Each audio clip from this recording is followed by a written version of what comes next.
Por favor, bienvenida. Muy buenas tardes. Buenas tardes. Son las 19 horas en punto de este viernes 2 de octubre. 2 de octubre, una fecha muy importante en nuestra memoria. Vamos a iniciar la conferencia de prensa diaria sobre COVID-19 en el Palacio Nacional de México, en la Ciudad de México. Y hoy tenemos el informe técnico que presentará brevemente el doctor José Luis Alomía. Bienvenido, doctor Alomía. Y también nos acompañan para comentar sobre el Día Nacional del Maíz la doctora Marilena Álvarez Builla, nuestra directora general del Consejo Nacional de Ciencia y Tecnología, una aliada fundamental del bienestar, del sistema de bienestar, incluido el Sistema Nacional de Salud. Bienvenida, Marilena. Y nos acompaña también el doctor Eduardo Villegas Mejías, quien es el coordinador de Memoria Histórica y Cultural de México y que es un experto también en estos temas de recopilación histórica. Muchas gracias, Eduardo, bienvenido. Y nos van a comentar de este tema, no me adelanto, ellos ya nos explicarán, pero verán la conexión que tiene con toda la agenda que tenemos sobre salud, sobre alimentación saludable y la importancia de recuperar las capacidades de autosuficiencia alimentaria en el contexto de la agenda de GISAMAC, el Grupo Intersectorial de Salud, Alimentación, Medio Ambiente y Competitividad, que recordarán tiene como propósito fundamental lograr tener un sistema agroalimentario justo socialmente, saludable, sostenible ambientalmente y económicamente competitivo. Muchas gracias y bienvenida y bienvenido. Doctor Alomía, si es tan amable de presentar el informe técnico. Con mucho gusto, señor secretario. Muy buenas tardes a todas y todos los que de manera presencial o virtual atienden esta conferencia, que precisamente el día de hoy es la 215, también del día número 125 de esta nueva normalidad, en la cual se caracteriza por la aplicación del semáforo de riesgo COVID. Estamos iniciando un nuevo mes, prácticamente el mes de octubre. Así también el día de mañana estaremos cerrando la actual semana epidemiológica. Ahorita vamos a ver cómo van los datos, pero sí es siempre importante recordar, lógicamente durante los fines de semana puede haber la tendencia a incrementar las actividades, a incrementar la convivencia familiar. Por favor, recordemos y hagámoslo siempre en un marco de seguridad. Recuerden el nivel de riesgo en el cual se encuentra cada una de las entidades federativas y en función del mismo, por favor, atendamos las indicaciones que nos dan las autoridades locales para poder entonces así continuar evitando la transmisión, la dispersión de este virus y por lo tanto continuar con esta tendencia descendente que, como vamos a ver, lleva ya varias semanas. Si nos presentan por favor la siguiente diapositiva, aquí podemos ver precisamente la actualización para el día de hoy. 1.983.157 son ya las personas que hasta el momento han sido clasificadas como caso sospechoso y por lo tanto notificadas en el sistema oficial, que tiene como objetivo precisamente integrar toda la información alrededor de los mismos y podernos proveer las estadísticas no solamente a nivel nacional que día a día presentamos, sino también a nivel local para la toma de decisiones. De este grupo, de este gran grupo de personas que hasta el momento han sido notificadas, el día de hoy actualizamos con un poco más de 753,000 las que ya dieron positivo a la prueba que identifica el virus SARS-CoV-2, por lo tanto son nuestros casos confirmados acumulados hasta el momento de COVID-19. Pero así también más de 905,000 personas han salido negativas, es decir, componen los casos descartados y a ambos grupos los vemos representados, a los primeros, es decir, a los confirmados en las barras de color café claro que está en la parte inferior y en la parte superior en las barras de color verde están precisamente todos aquellos que ya han sido negativos. Así también tenemos para el día de hoy 43.179 personas a las cuales todavía esperamos poder obtener un resultado de laboratorio, y cuando lo tengamos podrán pasar o al grupo de confirmados o al grupo de descartados. También graficamos aquellas personas que en su momento no fue necesario tomarle una muestra, o aún tomándole la muestra por alguno de los procedimientos que ya explicamos en conferencias anteriores, esta muestra no podrá obtener un resultado, pero sí es importante tenerlos en cuenta para efecto de las estimaciones que en su momento realizamos. Estamos prácticamente por cerrar la semana el día de mañana, como comentábamos, sigue en 40% ese porcentaje de positividad que vimos incrementado en un punto porcentual durante el transcurso del desarrollo de esta semana, y dado que está pronto a cerrar, pues será importante que el domingo, cuando grafiquemos la semana 39, veamos cómo continuó el comportamiento del mismo. Veamos la siguiente diapositiva. Precisamente las estimaciones, tanto de los casos de enfermedad en sí, como también de las defunciones que en su momento ya pueden haber ocurrido, no solamente aquellas que tienen un resultado positivo, sino que también estimamos cuántas ya probablemente están con esta clasificación. Estamos por cumplir entonces ya las 9 semanas de una tendencia descendente continua en la epidemia de México. Para las últimas 2 semanas graficadas, que serían la 37 y la 38, pues este descenso todavía es de un -3%. El día de mañana será el último día de movimiento, y igualmente veremos cómo continúa el comportamiento de esta curva el día domingo. Ya veíamos que también la tendencia de las defunciones ha ido en descenso. Para el día de hoy, las últimas 2 semanas es de -32%, y esto sí prácticamente se ha mantenido alrededor de estos porcentajes. Continúa también en 5% la proporción de los casos activos estimados, que como sabemos representan la epidemia activa en México, porque inclusive al menos 541.518 personas ya se han recuperado de la enfermedad. Y veamos finalmente la actualización de la ocupación y disponibilidad hospitalaria. Si vemos la primera diapositiva, que son las camas generales, 28% la media nacional. El día de hoy Nuevo León nuevamente vuelve a caer por debajo del 50%, ayer había estado en 52%, hoy día ya presenta 53% de ocupación, ayer ya había subido a un 52%, hoy vuelve a subir un punto porcentual más, digamos que es el estado que en su momento se encuentra, el único estado que se encuentra por encima de ese 50%, después todas las otras 31 entidades federativas tienen más de la mitad de este tipo de camas desocupadas. Nuevo León, si recordamos, fue de los últimos estados que en su momento presentó las mayores saturaciones hace como aproximadamente 4 semanas, entonces algo que hay que estar también dando seguimiento.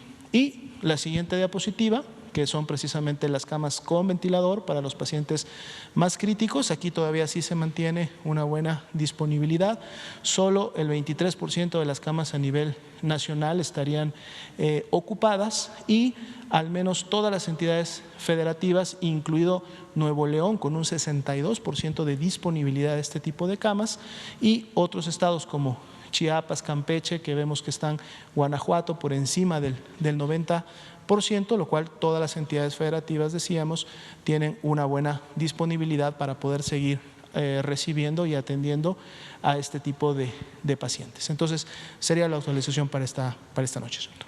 Muchas gracias, doctor José Luis Salomía. Adelante. Y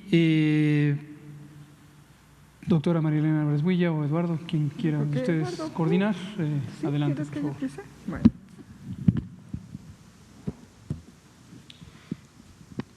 Muchas gracias. Si me pueden pasar la presentación, lo voy a parar por acá. Yo les voy a hablar justamente en el contexto de esta colaboración interinstitucional, como desde el CONACYT, que es esta entidad federativa del gobierno federal encargada de articular las políticas de investigación científica, de desarrollo tecnológico y de innovación, cómo estamos comprometidos con, le falta una R ahí, agroecología, alimentación sana, hacia como base para la salud en la cuarta transformación. La que sigue, por favor.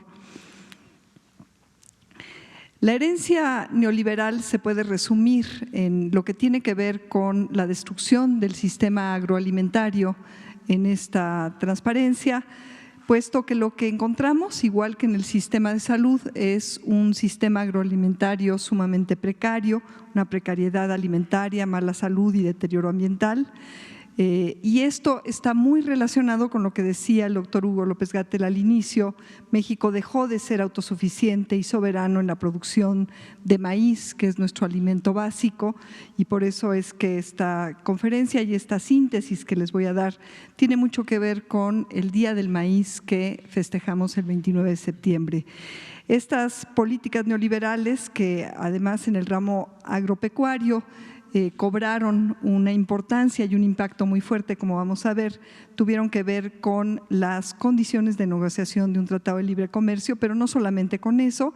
Y entonces México dejó de ser autosuficiente en la producción de este cereal, que es nuestro alimento básico, y con ello se dio cauce a una serie de alteraciones, no solamente en la salud, sino en el sistema agroalimentario y también en el aumento. Se empezó a incrementar la importación de glifosato, que es un agrotóxico muy importante, que está asociado a, sobre todo, los cultivos transgénicos en los cuales se asperja de manera masiva. Entonces, no solamente se fue perdiendo la capacidad soberana de controlar la calidad de los alimentos, sino que se empezaron a importar alimentos que están teniendo graves consecuencias en la salud y que ahora se ven manifestadas de una manera muy violenta, muy tremenda en esta pandemia de COVID-19. La que sigue, por favor.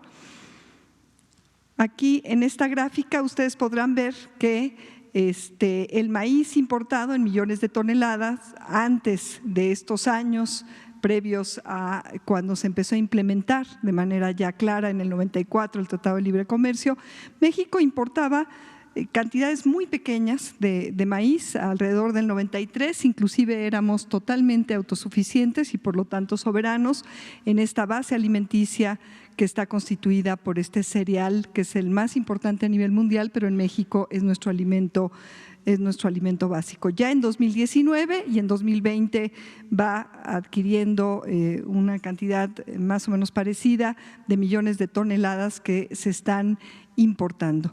La que sigue, ¿qué consecuencias tiene esto para la alimentación? Bueno, por ejemplo, les pongo acá un estudio muy reciente de este mismo año que hace una comparación de las cualidades o calidad nutritiva del maíz nativo en comparación al maíz industrializado, analizando las diferencias nutritivas de las tortillas industrializadas que provienen de harinas no nixtamalizadas, de maíces híbridos, sobre todo importados en una proporción importante, como vamos a ver en otro estudio científico posterior, cada vez con una proporción de transgénicos y de glifosato mayor. Y se compararon estas tortillas industrializadas con las tortillas frescas, artesanales, que están elaboradas con maíz nixtamalizado proveniente de una de las miles de variedades de maíces nativos, y lo que se encontró es que las propiedades nutricionales, nutracéuticas son superiores, y son superiores porque las tortillas que están elaboradas con este maíz nativo tienen mayores contenidos de proteínas, de fibras, de ácidos grasos de cadena intermedia que son muy saludables, tienen también contenidos de antioxidantes que pueden tener un papel muy importante en prevenir enfermedades crónico-degenerativas, y tienen un menor contenido de almidones que son diabetógenos, que engordan pero no nutren tanto como todos los componentes, la fibra, las proteínas, todo esto que les decía, y la diferencia es muy clara. Esto se sabía en el conocimiento popular, las y los campesinos tenían claro que a pesar de que es muy caro el cultivar estos maíces nativos en predios pequeñitos, en condiciones no industrializadas, les valía la pena porque, como dicen las madres campesinas, el maíz nativo nuestro maíz nativo criollo no solamente alimenta, sino cura. Y esto ahora, desgraciadamente, está viéndose de una manera muy penosa ante una amenaza de salud como la COVID-19. Estamos menos preparados porque ha habido una sustitución de este alimento tradicional nutritivo a un maíz industrializado que no solamente no es nutritivo, sino puede contener estos aditivos de la agricultura industrializada, como es el glifosato y los transgénicos, que pueden ser dañinos a la salud. La que sigue, por favor.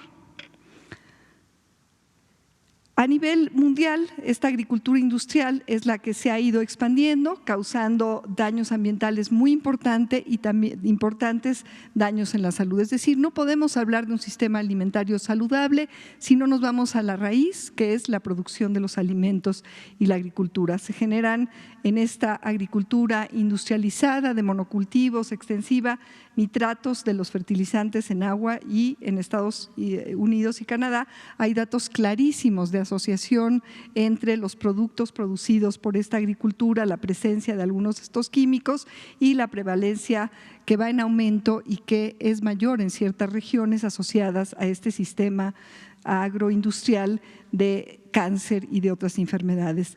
Los plaguicidas que están prohibidos los encontramos, sin embargo, presentes en 29 ríos de la Unión Europea, es decir, estos agrotóxicos han llegado al ambiente y es sumamente difícil sacarlos de ahí.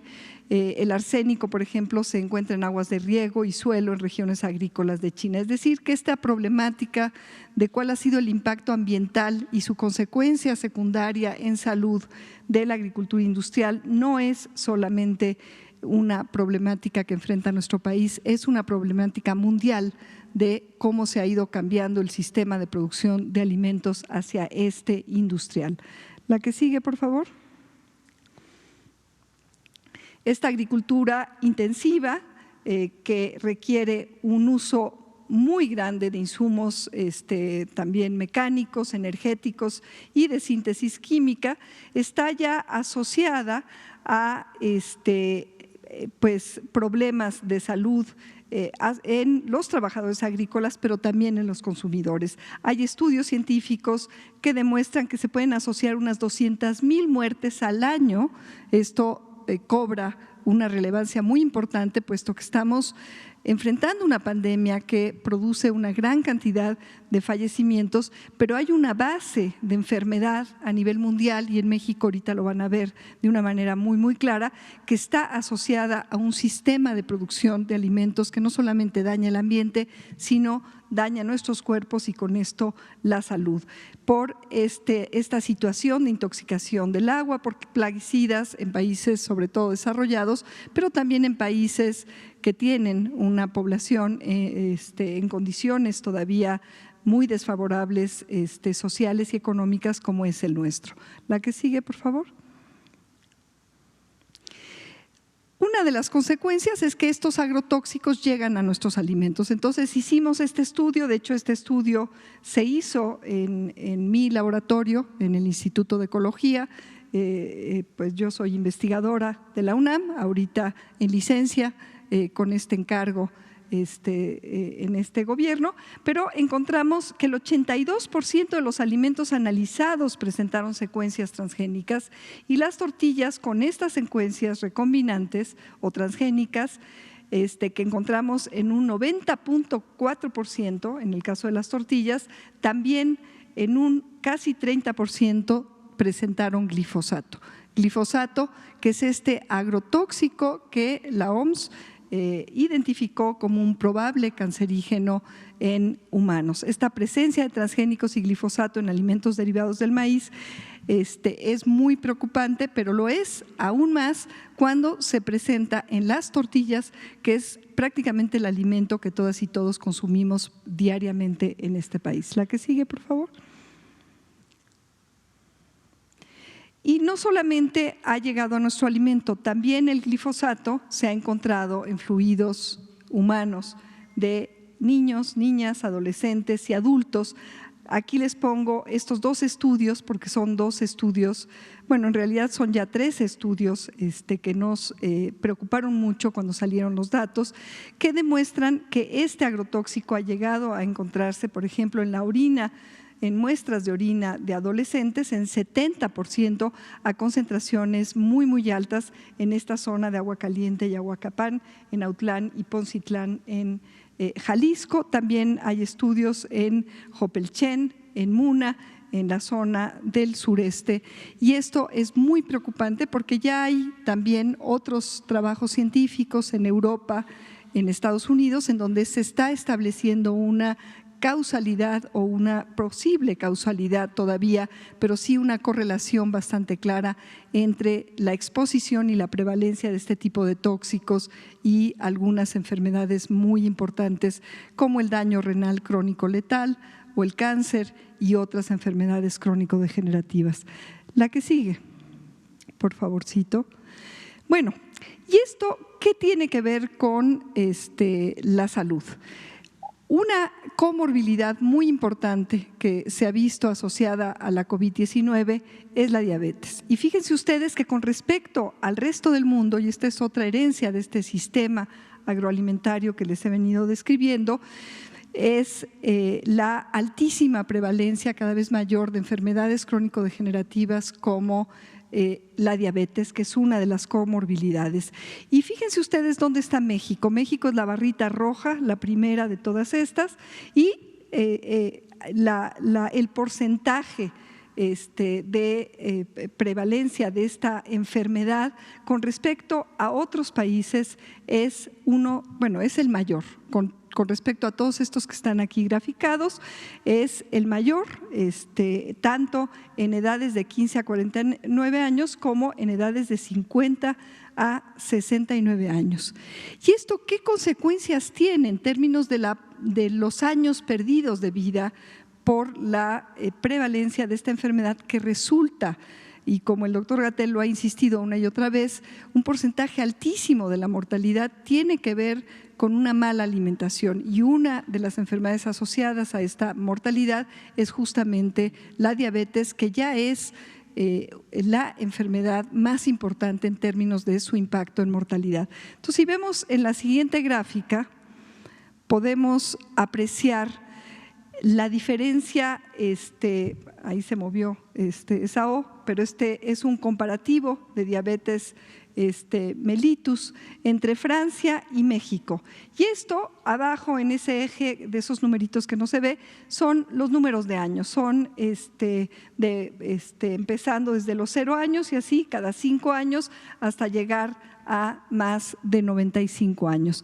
Fíjense ustedes que el número de años perdidos y la probabilidad de morirse a causa de esta enfermedad, esto es para ambos sexos, en México, que es la gráfica de arriba, versus en comparación de Francia, que está aquí en la segunda gráfica, o de México en comparación a Japón, es tremenda la diferencia. Si ustedes pueden ver, la probabilidad de fallecer en promedio el número de años que se pierden en estos quinquenios de edad, inclusive a partir de los 35 años, empieza a ser mayor que el impacto de esta enfermedad en personas inclusive de edad muy, muy avanzada.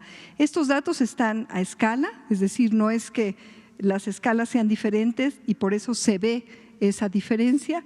La probabilidad de fallecer y los años perdidos a estas diferentes categorías de edad es grandísima en nuestro país. Y si esta es una comorbilidad de la COVID-19, bueno, pues esto nos está explicando en gran medida por qué pues el porcentaje de letalidad de esta enfermedad viral es tanto más alta, sobre todo en categorías de edad relativamente jóvenes en México con respecto a países de Francia.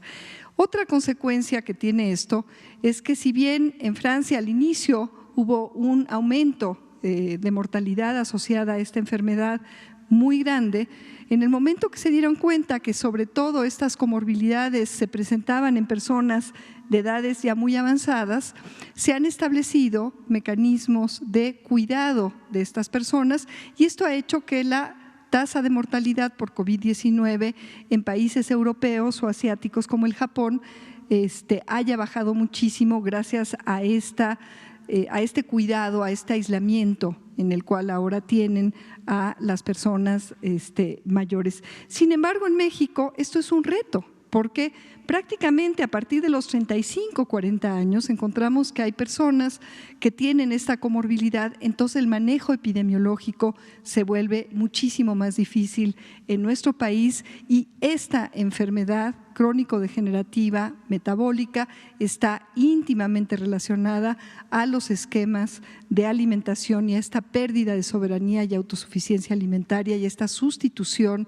de nuestro alimento básico, el maíz nativo en todas sus variedades, por un maíz industrializado, procesado de una manera que está teniendo impactos negativos en la salud, entre otros este aumento de prevalencia de la diabetes. La que sigue, por favor.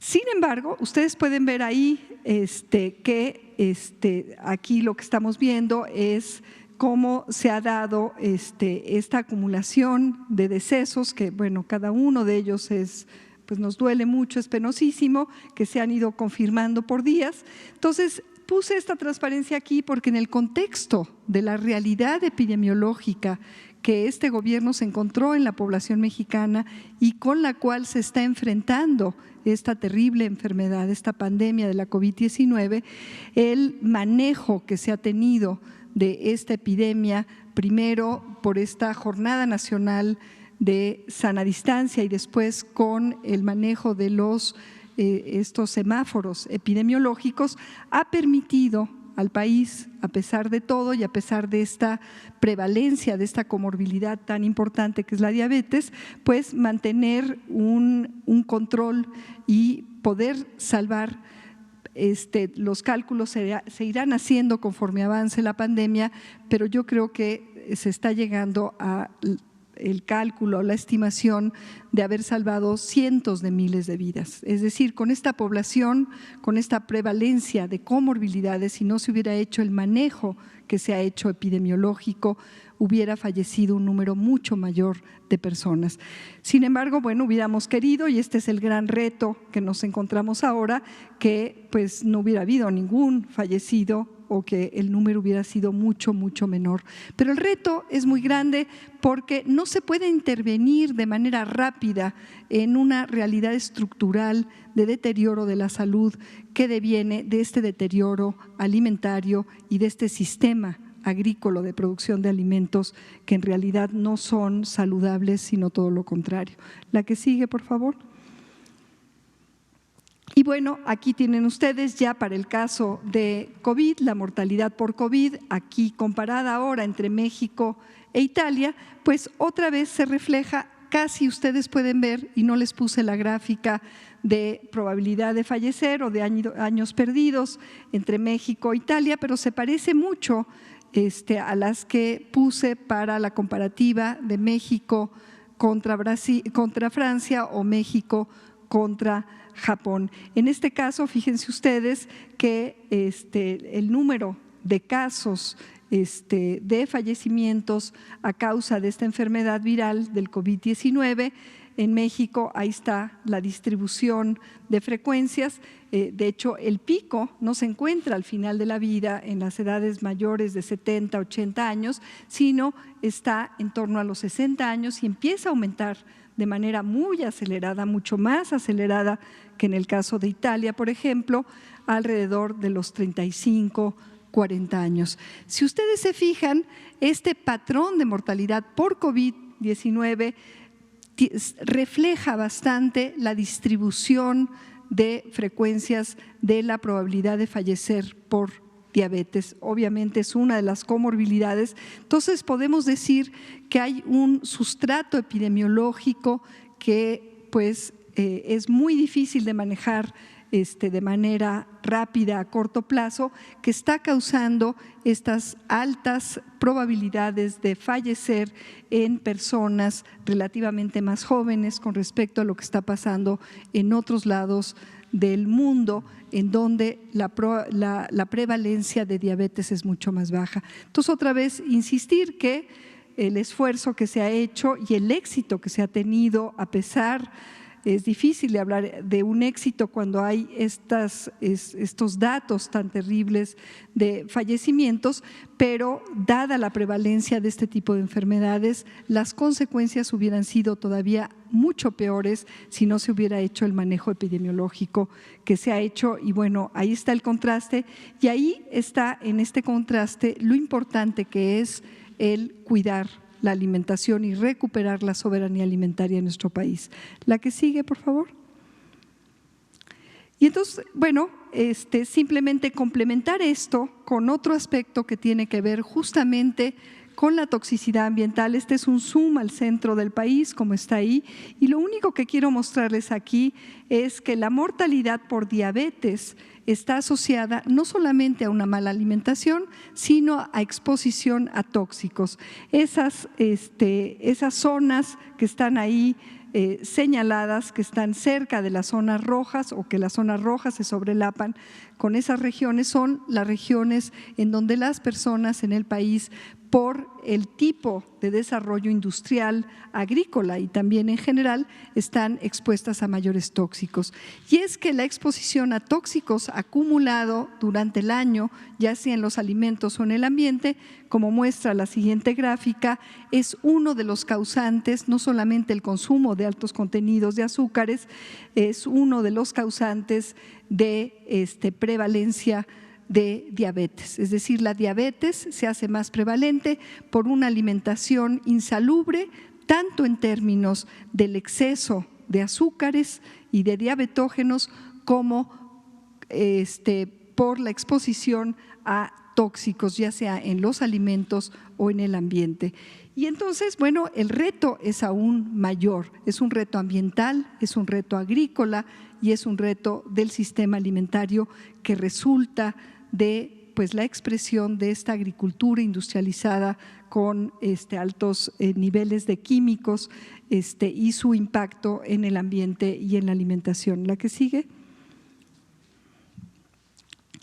Y bueno, también los maíces que no son nativos acumulan un porcentaje mucho mayor de estas otras toxinas que se derivan de los hongos, mientras que los maíces nativos, de los cuales tenemos miles de variedades y varias decenas de razas, tienen un 99% menos aflatoxinas, que es un cancerígeno, que los maíces híbridos.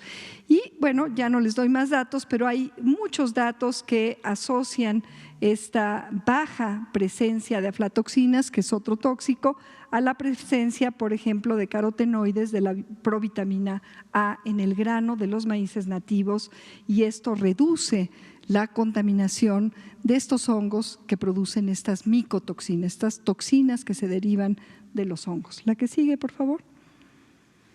Y entonces, bueno, esto nos lleva a justamente, pues en esta celebración del Día del Maíz, que realmente en un país como México todos los días son días del maíz, a congratularnos del hecho de que a pesar de todo este sistema agroalimentario neoliberal, en México seguimos teniendo una diversidad de maíces nativos que están siendo regenerados y cultivados, cuidados por un número también muy grande de comunidades campesinas, indígenas y mestizas en todo el territorio nacional. Es el resultado de una sabiduría heredada a lo largo de 10,000 años de las tradiciones milenarias mesoamericanas que siguen vivas en este país y que a pesar de todo han resistido desde sus territorios y han cuidado esta biodiversidad que es valiosísima no solamente para el país sino para todo el mundo.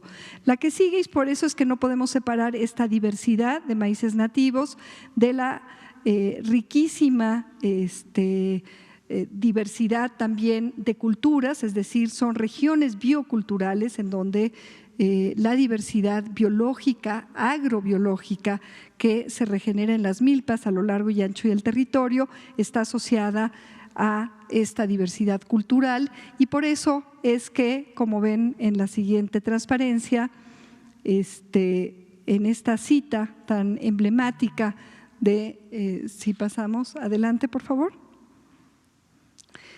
de nuestro admiradísimo Guillermo Bonfil Batalla, el maíz es una planta humana, cultural en el sentido más profundo del término, porque no existe sin la intervención inteligente y oportuna de la mano, no es capaz de reproducirse por sí misma, y al cultivar el maíz los seres humanos también se cultivaron.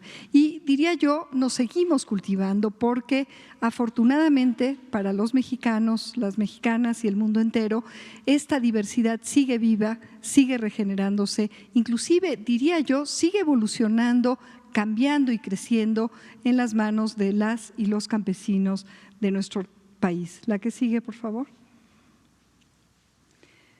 Las tortillas de maíz nativo, como les decía, tienen muchas mayores cantidades de proteínas, antioxidantes, en fin, esta es una síntesis de todo aquello que he estado resumiendo, y tenemos entonces en las manos, y gracias al trabajo campesino, un alimento realmente envidiable, y es muy importante pues hacer todo lo que sea posible, y desde el gobierno hay muchas iniciativas para fomentar la recuperación de estos maíces y sobre todo apoyar y coadyuvar a que las comunidades campesinas recuperen su capacidad de producir suficientes alimentos sanos provenientes de estas milpas biodiversas y de esta diversidad de maíces para mejorar la salud comunitaria en lugar de estar adquiriendo alimentos que son tóxicos o que son insalubres. La que sigue, por favor. Y ya vamos terminando. Quisiera cerrar con dos transparencias diciéndoles cómo desde CONACYT y en articulación muy estrecha con todas las instituciones que forman este grupo institucional de GISAMAC, el CONACYT comprometido con no solamente el entendimiento profundo de la situación que encontramos en nuestro país en torno a problemáticas urgentes de atender, desde luego la salud, la alimentación son esenciales, sino de cómo desarrollar una política científica transformadora de esta realidad y que realmente contribuya al cambio acorde con todos los principios que nos guían en este gobierno, en esta cuarta transformación. La que sigue.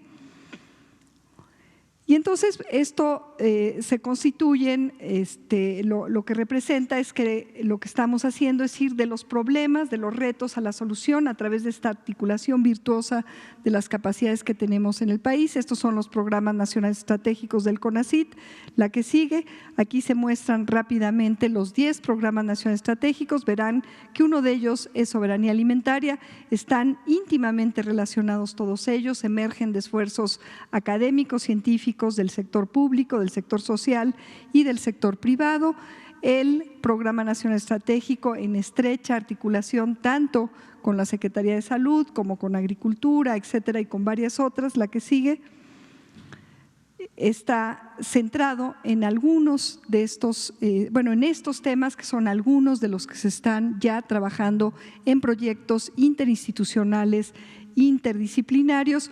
Uno de ellos, por encargo directo del señor presidente de la República, el licenciado Andrés Manuel López Obrador, es transitar hacia una alimentación sin el uso de agroquímicos nocivos como el glifosato y los organismos genéticamente modificados, hacia una alimentación agroecológica pertinente culturalmente, mucho más saludable.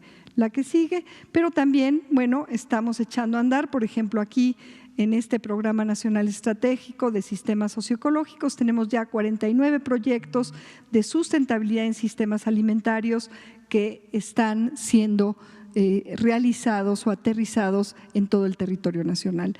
No tengo tiempo de profundizar, pero como estos hay proyectos ya en todo el territorio en colaboración estrecha con las comunidades, porque el mensaje central de lo que yo quería presentarles con motivo de este Día Nacional del Maíz, el 29 de septiembre, es que no podemos transitar de una manera automática hacia un sistema alimentario saludable si no articulamos estos esfuerzos con la transformación de los sistemas también agrícolas de una manera integral y en acompañamiento a quienes hoy por hoy producen todavía la mayor parte del maíz que consumimos, que son las comunidades campesinas. La que sigue, simplemente para cerrar, entonces la meta es recuperar esta soberanía alimentaria que en su base requiere la recuperación de la autosuficiencia alimentaria, sobre todo en el maíz, que es nuestro alimento básico, el plantear nuevas formas de producir alimentos con este grupo interinstitucional, intersecretarial, un sistema agroalimentario saludable, sostenible, justo y competitivo, que implica la recuperación ambiental y social en el territorio, en todos los territorios, y la erradicación de epidemias de sobrepeso, malnutrición y obviamente la pobreza extrema asociadas a las comorbilidades que hoy implican el reto mayor, diría yo, frente a esta pandemia en nuestro país. Muchas gracias. Muchas gracias. Gracias, doctora Marilena Álvarez Builla, directora general del Consejo Nacional de Ciencia y Tecnología. Estimado Eduardo, adelante, por favor. Muchas gracias, Hugo, por la invitación. Muchas gracias también a María Elena por esta larga, pero muy interesante presentación que nos ha hecho, que ya el día 29 de septiembre pasado, también al momento de anunciar el Día Nacional del Maíz, nos había hecho también una explicación muy puntual, y me parece muy pertinente que se esté insistiendo en el tema. Yo quisiera comenzar haciendo un alto en el camino y empezando por el asombro, porque es muy probable que si revisamos cómo está siendo tratada la emergencia sanitaria actual en el mundo, difícilmente encontremos en otro país la variedad de perspectivas a partir de las cuales se está abordando. Y esto lo digo en un tono sincero de asombro, porque las sociedades no somos laboratorios, las sociedades no somos un microorganismo que podamos llevarnos a un tubo de ensayo y ahí aislarlo y decir, bueno, vamos a poner a los humanitos en cierta parte, sino que justamente necesitamos tratar con muchísimas variables, una de las cuales es la salud, y dentro de la salud una de las cuales es específicamente esta enfermedad. Pero como nos muestra el problema que muy bien señala la directora del CONACYT, hay otras enfermedades, la más grave de las cuales probablemente sea la de la diabetes, pero hay otras que no están aquí siendo tratadas y que sin embargo quedan fuera de los análisis cuando se dice, bueno, ¿cuántos muertos por esto?, ¿no? Como si fuera simplemente una cuestión numérica. Y lo digo también porque hay un problema que se debate todo el tiempo en México como en el mundo en términos de su impacto económico, y entonces los gobiernos aquí y en todos lados se tienen que luchar entre Scilla y Caribdis, por decirlo así, entre privilegiar específicamente el tema de la salud o privilegiar el tema económico y permitir las transacciones en las calles y demás. Digo, lo vemos aquí en el Zócalo, en el centro histórico y en muchas partes de México, en donde gobiernos locales y estatales también están tomando esas decisiones que son profundamente difíciles, entre decir, bueno, vamos a privilegiar el que la gente no se contagie. Sí, no se contagian, pero al mismo tiempo dejan de comer porque no están teniendo posibilidad de realizar sus actividades. Entonces, en ese planteamiento es precisamente como pensarnos que somos sociedades, que requerimos una gran cantidad de interacción con elementos de todo orden para poder funcionar como sociedad, es que en este gobierno, por instrucciones del presidente de la República, existe la orientación hacia la memoria histórica y cultural como uno de los compromisos que realizó desde el 1 de diciembre de 2018.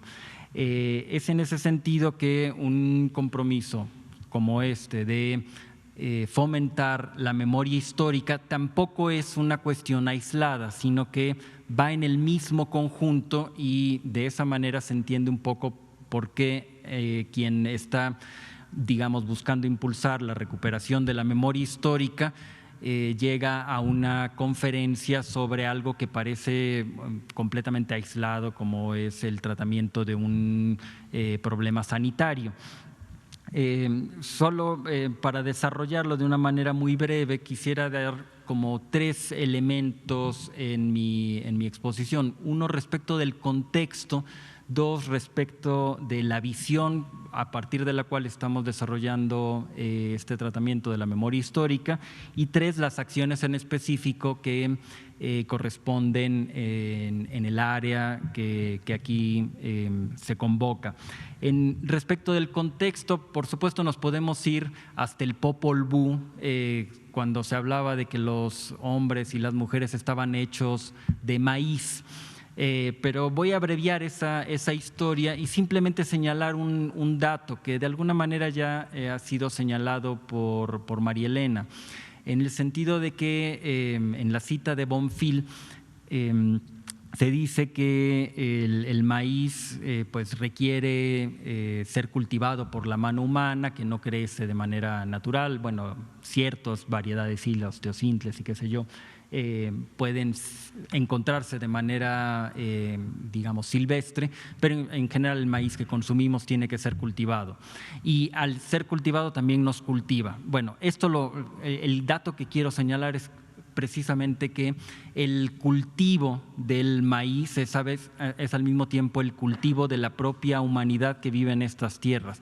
Y esto no en un sentido metafórico, lo digo en un sentido histórico, porque es gracias al cultivo que las propias sociedades cazadoras recolectoras finalmente se empiezan a asentar en lugares, y el asentamiento a través de la agricultura, que en este caso es a través del maíz, pues es lo que permite el desarrollo de las ciencias, de las matemáticas, de digamos culturas ya mucho más evolucionadas que las que permite ir de un lugar a otro evolucionando. Entonces es en ese sentido que al ser nosotros en términos más que literales hijos del maíz, de esencia de maíz, es que resulta preocupante justo el empobrecimiento que se da en el campo mexicano y en muchas otras partes del mundo, el empobrecimiento que se da al simplemente por cuestiones de olas migratorias, sobre todo mediados del siglo XX, se da una migración hacia las grandes ciudades. Pensemos en la Ciudad de México, que era de 2, 3 millones hace relativamente pocas décadas, y ahora tenemos pues ya más de 20, 24 millones, una cosa así, si se cuenta todo el área conurbada. Entonces, hace 50 años teníamos 63 millones en México, ahora somos más de 126. Entonces, todos estos flujos migratorios que se dan en el país, a lo cual se añade el hecho del crecimiento poblacional, pues por supuesto llevan a la necesidad de buscar fuentes de alimentación, y se apostó durante muchos años, por simplemente la industrialización, y es precisamente contra esa solución fácil de la industrialización que hay que hacer consciente lo que simplemente era una manera de vivir y bueno, de hacer política y demás. A esa autoconciencia o conciencia de lo que somos es que atiende la memoria histórica. Es decir, la memoria histórica tendría como encomienda una suerte de lucha ideológica contra esa industrialización fácil que, por supuesto, de alguna manera es requerida por lo que digo de la migración del campo a la ciudad, así como el crecimiento poblacional tan fuerte que se ha dado, pero que requiere voltear a ver esas otras formas tradicionales de producción, esas otras formas tradicionales de alimentación que se han ido progresivamente, por diversas razones, dejando atrás, ya sea porque estaban asociadas, precisamente era lo que comían mis padres cuando vinieron del campo, entonces pues yo ya que vivo en la ciudad, pues no quiero seguirme alimentando de la misma manera que lo hacían ellos, por racismo, etcétera, ¿no? Entonces, es por eso necesario tener una conciencia, digámoslo, en ese sentido histórica. Ese es el contexto del cual estamos hablando nosotros. Ahora, ¿cuál sería la visión? El presidente de la República ha insistido en múltiples ocasiones en la necesidad de recuperar a los olvidados. Y en este caso específico, cuando pensamos en cómo nos alimentamos, si es que somos hombres y mujeres de maíz, quienes son los olvidados son, digamos, dos grupos. Por un lado, hablaría yo de las y los productores en el país, es decir, voltear a ver que nos alimentamos gracias a quienes producen estos alimentos, básicamente los campesinos, y darle un lugar en nuestra cosmovisión al campo, y por otro lado a las mujeres, como aquellas que serían quienes originariamente, haciendo un ejercicio de especulación, han sido las que precisamente domesticaron al maíz, y bueno, con la explicación que ya he intentado esbozar de que ha sido el maíz el que nos civiliza. Entonces, con esta visión de los olvidados, las olvidadas de nuestro país en un contexto de memoria, es que hay que tratar el tema de una manera integral. Y el tratamiento integral implica justamente lo que ha hecho desde hace ya muchas semanas el doctor Hugo López-Gatell, y es no aislar simplemente y decir, bueno, es una cuestión de cuántos hospitales y cuántas camas y si hay que ponerse o no una vacuna cuando sea ya finalmente producida, sino que debe verse mucho más allá de esto. Es decir, el tratamiento integral implica atender los aspectos que nos dicta la ciencia, pero también la cuestión económica, también la cuestión de quiénes están produciendo la comida y qué tipo de comida estamos ingiriendo, pero del mismo modo el tipo de cultura que consumimos. Y en ese sentido, cuando se plantea un Día Nacional del Maíz, pues por supuesto hay que ir atendiendo cada una de estas partes también. Es decir, una parte en donde la ciencia viene y nos explica por qué el consumir una tortilla nixtamalizada efectivamente nos alimenta mucho más que una tortilla industrial. Lo mismo en el sector económico, cuando digamos, la revista del consumidor también hace los análisis correspondientes a los tipos de maíces que consumimos. En el área de cultura, recientemente ya la secretaria ha presentado, aunque ya era algo que venía anunciándose, está por inaugurarse en algunos meses, cuando las condiciones lo permitan, un museo dedicado precisamente a la alimentación y específicamente al maíz. En fin, en términos de la Secretaría de Agricultura, también el secretario anunció una serie de programas que corresponden a la recuperación de las pequeñas producciones, que son quienes producen para sí mismos y para vender su excedente, pero sobre todo se alimentan de lo que producen en la milpa y de manera inmediata. En fin, lo que quiero mostrar es cómo se trata de no un problema aislado de, bueno, vamos a hacer un coloquio sobre el maíz, que sería una cuestión académica, o se trata de lo que hace agricultura y qué bueno que les estén dando precios de garantía, etcétera, sino ir mostrando que incluso en términos de salud tiene un efecto poderosísimo. Y ya aquí la directora del CONACYT pues, ha sido muy contundente en el tipo de cifras que nos presenta en ese sentido.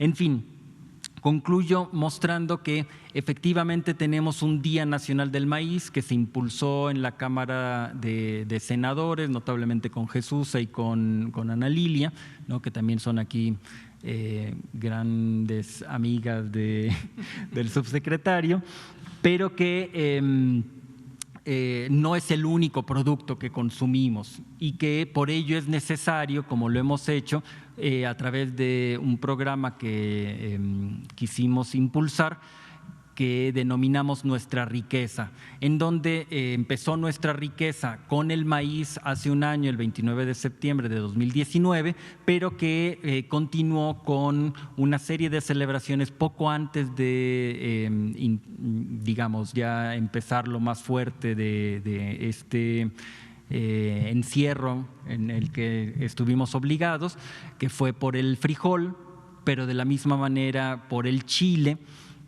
Y continuará en este año, en el caso del programa de Nuestra Riqueza, con el amaranto el día 13, 14 de octubre. Vamos a celebrar, me parece que es 14 de octubre, el Día Nacional del Amaranto, en donde de la misma manera vamos a repetir el ejercicio del amaranto como un producto que tiene una gran cantidad de propiedades. Iba a decir un chiste ahí, pero mejor me lo ahorro. Como algún político, ¿no? Que se le descubren muchas propiedades cada día, que es el mismo caso que el nopal, ¿no? Tanto el amaranto, que será a mediados de octubre, como el nopal, que será a principios de diciembre, serán los dos productos con los cuales cerraremos este ciclo de productos que son originarios de nuestro país.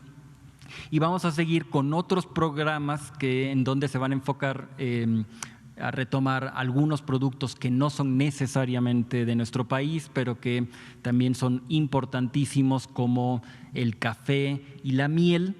Y recuperaremos, por supuesto, también otros como el cacao y, bueno, ya no… la calabaza, etcétera. O sea, bueno, ya si sacamos aquí todos, en fin, lo que simplemente quería compartir con ustedes era esta reflexión acerca de la importancia de un tratamiento integral, porque la defensa, en este caso muy concreto del maíz, la defensa del maíz finalmente nos lleva a la defensa de una mejor sociedad. Muchas gracias. Gracias, doctor Eduardo Villegas, coordinador de la memoria histórica en nuestro país. Nos quedan unos pocos minutos para dos preguntas. Vamos a empezar con Rivelino Rueda, pidiéndole que sea una pregunta más sintética, y Liliana Noble. Sí, muchas gracias. Sí, rapidísimo. Hace 3 viernes la directora general de Reversos de nuestro portal, Mónica Loya, tuvo una entrevista virtual con Arantxa Colchero. Ella, para poner en contexto a la gente, es doctora en Economía por la Salud, del Instituto Nacional de la Salud. Y bueno, usted mismo lo dijo en una entrevista con Daniela Pastrana, ¿no? en pie de página, que era pieza angular de la ingeniería de etiquetado frontal, ¿no?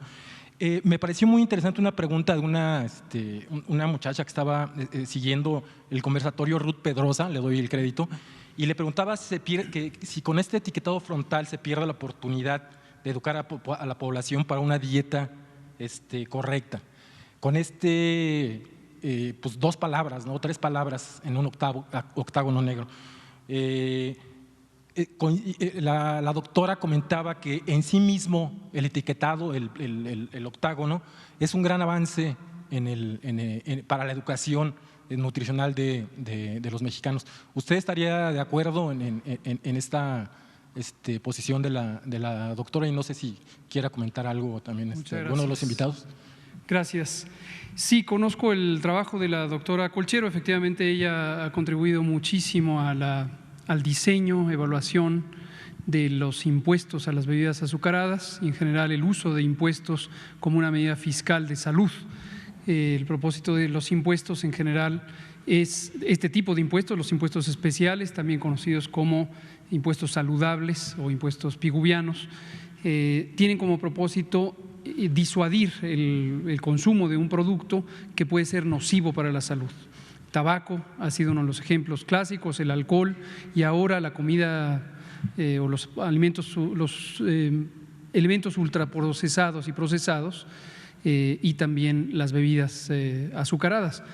Esto fue una política muy exitosa que se implantó en México con un impuesto de 1 peso por litro en bebidas azucaradas carbonatadas. Se logró una reducción promedio de 7% en el consumo de refrescos a lo largo de los primeros 2 años de la medida y se ha mantenido estable.